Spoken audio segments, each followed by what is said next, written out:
Well, hello there, good evening and welcome to the Little Farmer's Farm with me, Guru Mafinda, and welcome to the part 2 of our big spring big spring bank holiday weekend extravaganza of gardening. Alright, let's get up there and see my brother Bilo down on the plots. Enjoy! If you like what you see, please comment, like and subscribe, and if you do really like what you see, hit that bell notification button so you don't miss another exciting episode with me down on the farm. Alright, take care. By heck, they're coming along, aren't they? Spaghetti squash, that is. And a million tiny seeds that I don't know how they've got in there, but they're in. Pull them out. They're unwanted, them. Weeds are just a plant that is growing in the wrong position. Anything can be a weed. Okay, so I'm looking at potato beds here. That's going to be a potato bed. It was a sweet corn bed last year. I think we had 15 sweet corn plants or something like that in it last year. But I'm not putting the sweet corn there this year. I'm going to put the sweet corn in that bed. So alternating the beds. It's going to be a potato bed, that one. New potatoes. That one's going to be the main croppers, so we're going to get Sarpo Mira in there, and a few of them Marish Piper that we've got left. Into that bed there. So that's the sweet corn, that's the potatoes. There's more potatoes going down there. We're going to put the main croppers in this one as well. This is all on the original side. So yeah, we're going to get some more spuds in there. I need to get a jigsaw and a drill driver, but I'm skint until hopefully Monday. I've not been paid. So anyway, yeah, we're going to get that sorted out at some juncture. Unless I can borrow one, I might be able to borrow one off Pete or Andy. I'll find out this week. I'll have a ring round this week, see if I can get hold of any. Yeah, so that's going to be spuds, main croppers. Main croppers in that one up there with all the twigs and sticks on it. What did I say for that? No. Early's in that one. Main croppers in that one. And then on this side we've got these two beds here, which again are going to be for the earlies. These two that I sorted out. Got the Sarpo Mira already in there, but as you can see, it's a temporary nursery for the strawberry plants until I can find somewhere for them. I'm getting some flowers on them. Some of them have made it, some of them have not made it. Bradley put them in. He's not done too bad of a job. But I already had the Sarpo Mira in. You can see they're coming up, so I'm going to have to take them out, them strawberry plants, and put them somewhere else. Might stick them in there. The world's my oyster. Yeah, spaghetti squash. If you've never grown spaghetti squash or had spaghetti squash, get on it. It makes fantastic soup. It's nice. It's good stuff, spaghetti squash. But first I'm going to get rid of these nasty nettles. I was watching old McDarby's show the other day, and he was clearing out on this side. This is old McDarby's farm here. Mick was going down there. And pulling out all the weeds and what have you. He's pointing out that it's like Christmas down here every day. We've got the holly and all that sort of stuff. There's bindweed gets mixed into that. There's obviously, you can see the stinging nettles that are there. And we've got the English ivy. We don't want any of it.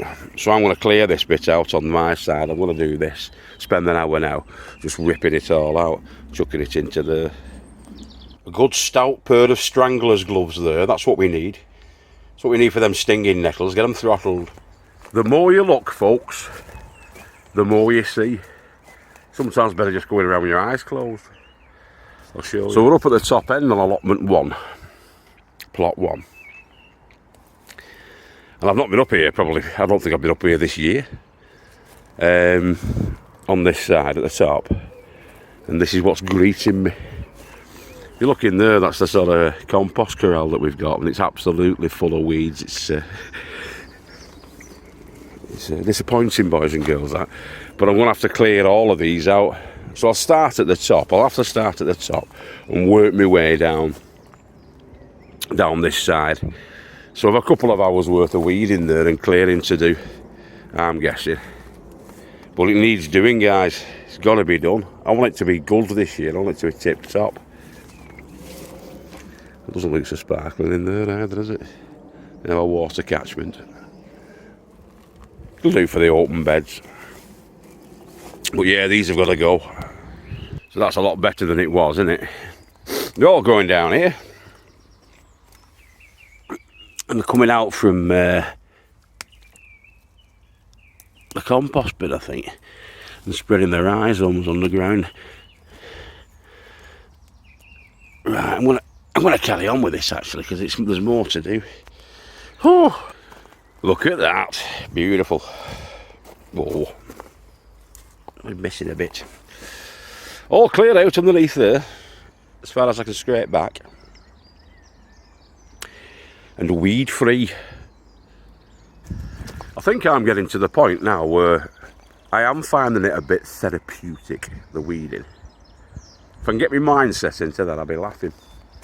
Still a pain in the backside though, because you've got to keep on top of the weeds, and it distracts you and detracts you from doing the actual planting and the looking after the crops and what have you. But it's essential. You've got to keep on top of them weeds. Speaking of weeds, oh God.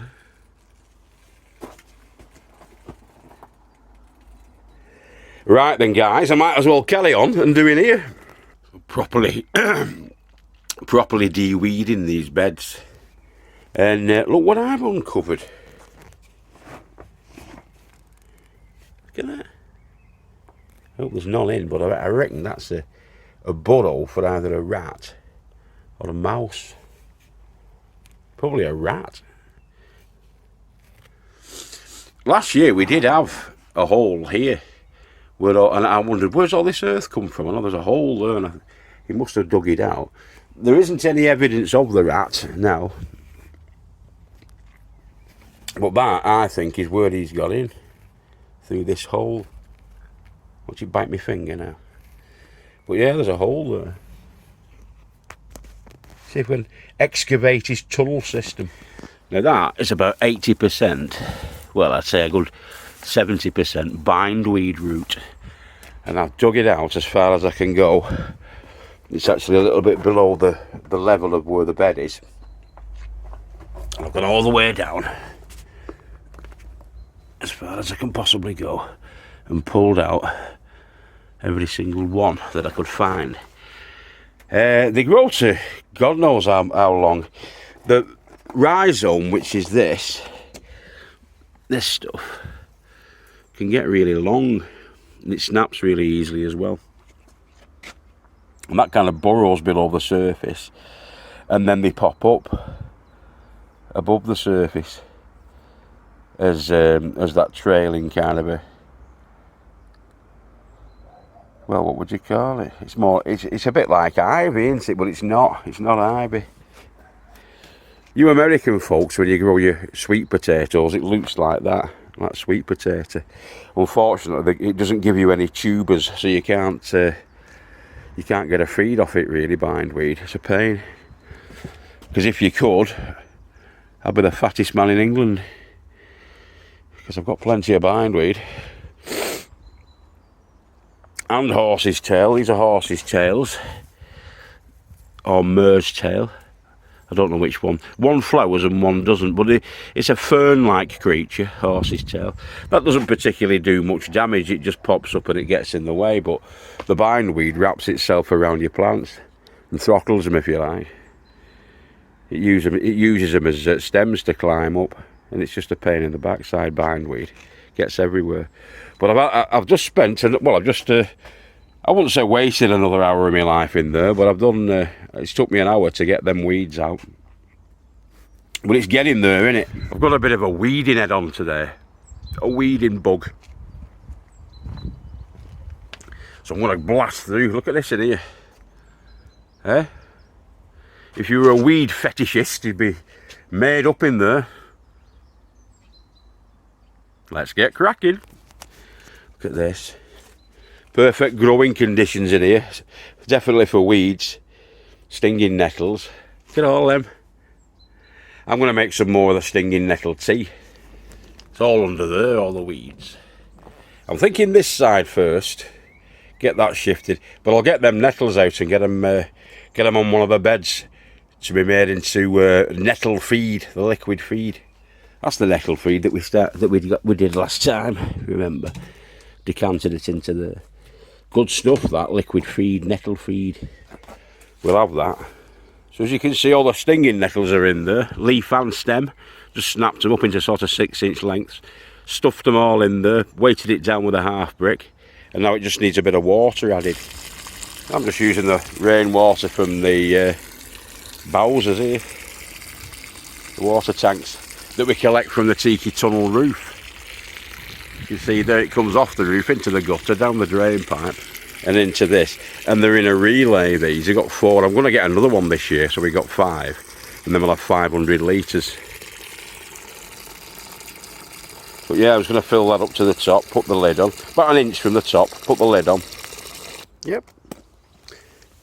And then the lid goes on top.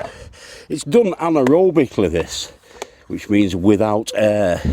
Now, some people can use, I've seen them using big drums, fill it all up with the boogie brew, and you put like a one of those air pumps, like one of those fish tank air pump things, you know, that bubble up the water. I've seen that being used before. It's quite a quick process then. It only takes a couple of days. But with this way, with this method, the bacteria grows over the space of about 3 to 4 weeks. And then you'll get this. I'll show you what we started earlier. So that's coming up really. I mean, the 3rd of the 4th, it's coming up for close to 4 weeks now, because I think it's the 28th now. So it's between 3 and 4 weeks, and that should be ready now, that. I'm not going to open it just now, though. I'll wait till the end for that. So stay tuned, because it stinks. On with the weeding. Let's get cracking. This is just by the door in Tiki Tunnel 1. And I know what these are, or at least I think I know what these are. Alpine Poppies. They're beautiful, aren't they? Pretty. The bees like them as well. Got some. It's a pity to pull them out, but any weed is a plant that is in the wrong position. And they're in the wrong position. I've just seen that stinging nettle there as well. I'll have to get my gloves on again. Missed that one. Missed the pogrom. I forget what these ones are. These purpley coloured, little purpley coloured ones. That's the leaf shape. That's the little purple flower that comes off it. If you know what it's called, put it in the comments below, because I've got some of that at the top, at the side of the tiki hut, in my little wildflower bed. And I've got some of them as well. But they've got to come out. Get me gloves. Ta-da! Not looking 3 bad in here, guys. Certainly a lot better than it was. What the hell is that there? How has that escaped the pogrom? Oh, it's a loose one. Yeah, just pull them all out. I'm going to use the vinegar on that. Somebody's mentioned about using vinegar for horse's tail. And I got these. I found these in a book. When you're doing your clear outs like that, you find all sorts of stuff. I've tipped out all the paraphernalia here. It's going to go back in, obviously. It's just I cleared that out so I could get to all the weeds and what have you. Weed membrane there as well. Good length of it as well, by the look of it. But look at the buckets I've got. Hey, look at the buckets on that. I've not done a full inventory, but I'm guessing there's probably going to be about 100 buckets in total. Because there's all these here, all these Asda ones. These are the Asda cut flower buckets, of which there must be a good 30 there. There's probably another 30 there. So 20 there. A few there. And I certainly don't need any more of these 30 litre. Is it 30 litre? These are 30 litre, these are. These are the 30 litre ones that we bought and we've acquired over the last 4 years. How many have I got of them? 1, 2, 3, 4, 5, 6, 7, 8, 9, 10, 11, 12, 13, 14, 15, 16. Don't need any more of them. I've got 16 30-litre buckets, that's quite enough. Yeah, so there's the vinegar. It's just plain white vinegar. Cheapest you can get, 22p a bottle that was. We'll see how it gets on. I'm going to spray it all along the cracks in the pavers in here as a bit of an experiment. See if it's as good as the salt, because the salt works. Putting the salt down the cracks where you don't want the weeds growing. But I have been told that the vinegar, one of you guys in the comments, not sure who it was, it might have been Blue. I think it might have been Blue. BLOO. She might have said about the vinegar. But anyway, we're going to give it a whirl. We're going to spray it all along these cracks, because I'm sick and tired of these horses' tails. Well, I hope that vinegar works, Blue. Because it smells like a cockleman's underpants in here.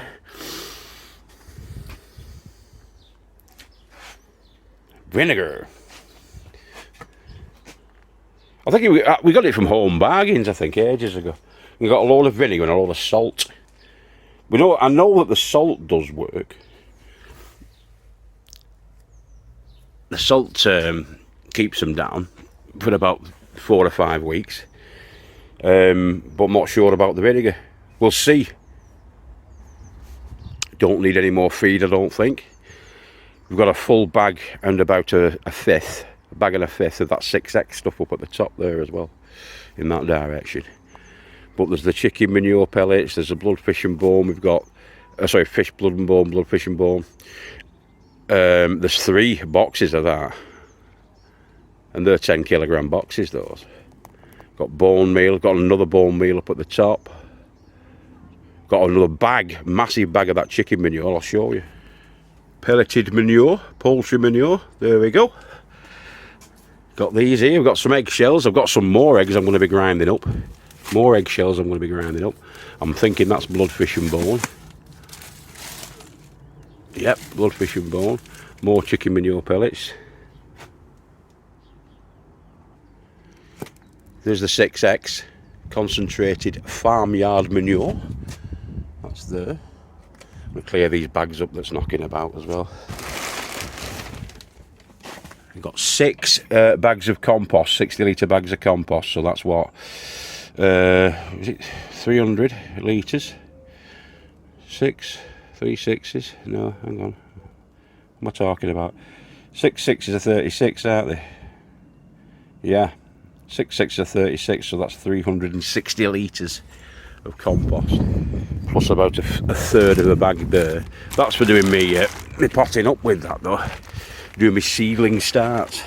So that can go back in here, where it sits at the side of my potting bag.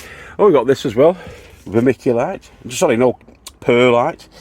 Got some more there of the perlite.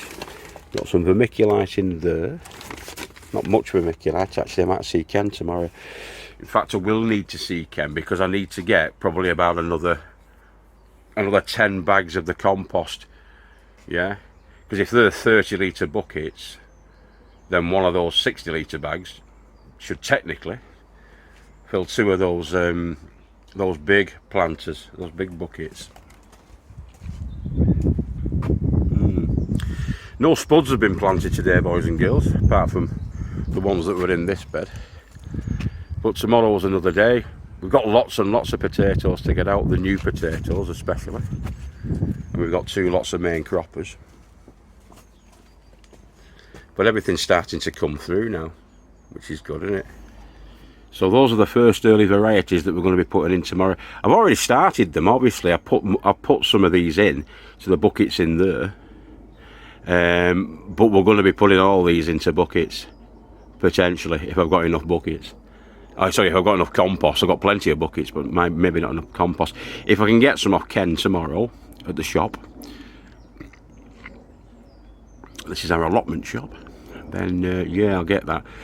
I need another 10 of those, which will cost me about 50 quid. But that's not, I mean, I won't need 10 for that. I should have enough to do them with what I've got there, more or less. But I do need to get more compost. In fact, I'm telling lies there. There's the Accord, there's the Dukes, there's the Pentland Javelin, and there's the Ulster Prince. A fine eclectic mix. Now I've never grown the Accord or the Pentland Javelin before, but we've definitely done Ulster Prince and we've done the Red Dukes of York. Red Dukes of York, decent potato, quite prolific. I think those were the heaviest cropper that we've had on the new potatoes, the Red Dukes. But the Ulster Prince are also a decent cropper. But the flavour with Ulster Prince is fantastic. It's beautiful. They're lovely. So hopefully the other two, the Accord and the Pentland Javelin, will give us the same sort of flavour return. Fingers crossed. Right, that's it for me today. I'm going to get off. Keep growing with your heads down. We'll see you tomorrow for the big potato push. So yeah, Weedageddon. If it is therapeutic, I should be approaching nirvana now with all the weeding I'm doing at the moment down here. But it's essential. It's crucial. You've got to do it. You've got to look after your land, haven't you? We are God's stewards of his lands, aren't we? The growers. Take care of yourselves and each other, and I'll catch you next time. Don't forget to comment, like and subscribe. If you're not already a subscriber. If you are a subscriber, hit that bell notification button so you don't miss another exciting episode. Yeah, we've got, on average, we've got 30,000 people watching a month, but there's only just over 5,000 people subscribing. So get on that, subscribe. God loves you, I love you. Bye bye, take care, peace out.